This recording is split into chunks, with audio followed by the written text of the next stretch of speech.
Assalamualaikum Sobat Sehat semuanya. Dalam rangka Hari Hemofili Sedunia yang jatuh pada tanggal 17 April, kami dari Klinik Hematologi dan Onkologi Medik RSUD Wates mempersembahkan TTS, Tips Tetap Sehat tentang Perawatan Hemofili.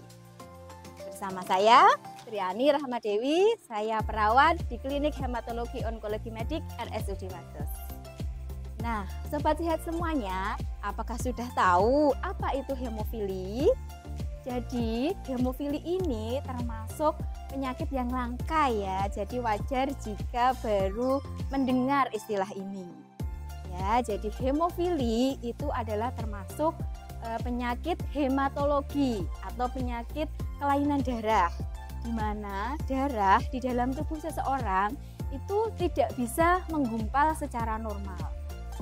Hemofili ini merupakan penyakit keturunan atau genetik ya, yang diwarisi lewat mutasi pada kromosom X.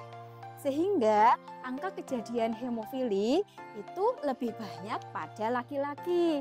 Karena laki-laki jika kromosom X-nya itu membawa gen hemofili, maka dia menjadi pengidap hemofili.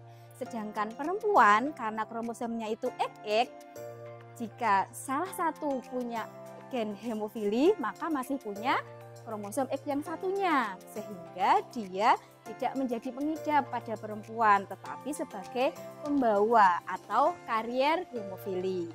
Gitu ya, Sobat Sehat semua. Nah, sekarang apa penyebabnya sih kok seseorang kemudian bisa mengidap hemofili ini?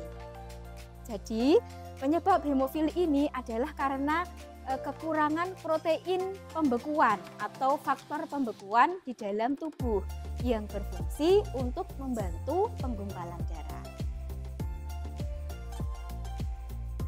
Pada penderita hemofili, biasanya tubuh mereka kesulitan untuk menghentikan perdarahan ketika ada bagian tubuh yang terluka.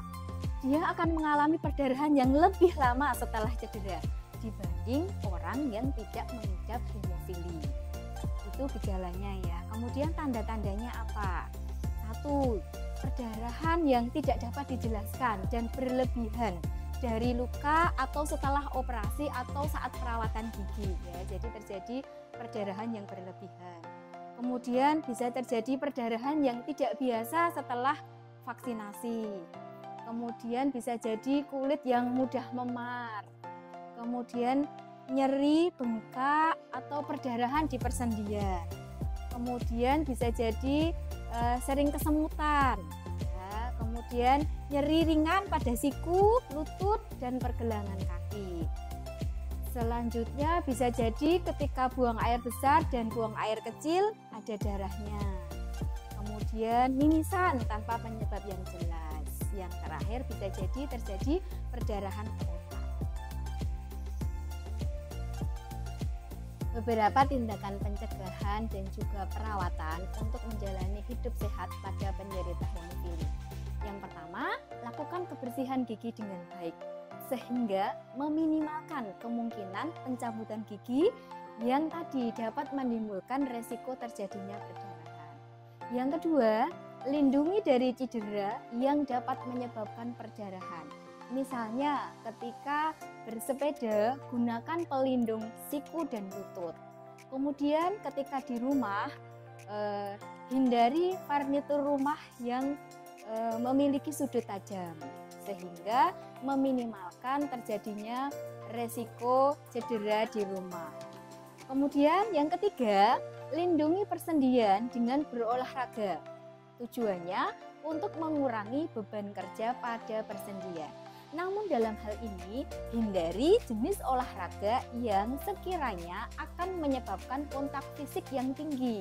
Misalnya, tinju, sepak bola, di mana hal itu bisa meningkatkan resiko terjadinya cedera karena kontak fisik. Kemudian ketika bepergian harus hati-hati. 6. Jaga berat badan tubuh yang ideal. Sebaiknya hindari makanan dan minuman yang tinggi gula dan lemak.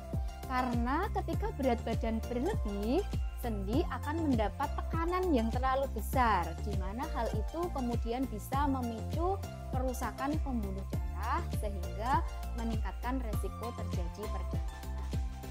Kemudian jika hendak mengkonsumsi obat atau suplemen, pastikan sudah dikonsultasikan dengan dokter. Menjalani tes rutin untuk infeksi, terutama infeksi yang ditularkan melalui darah.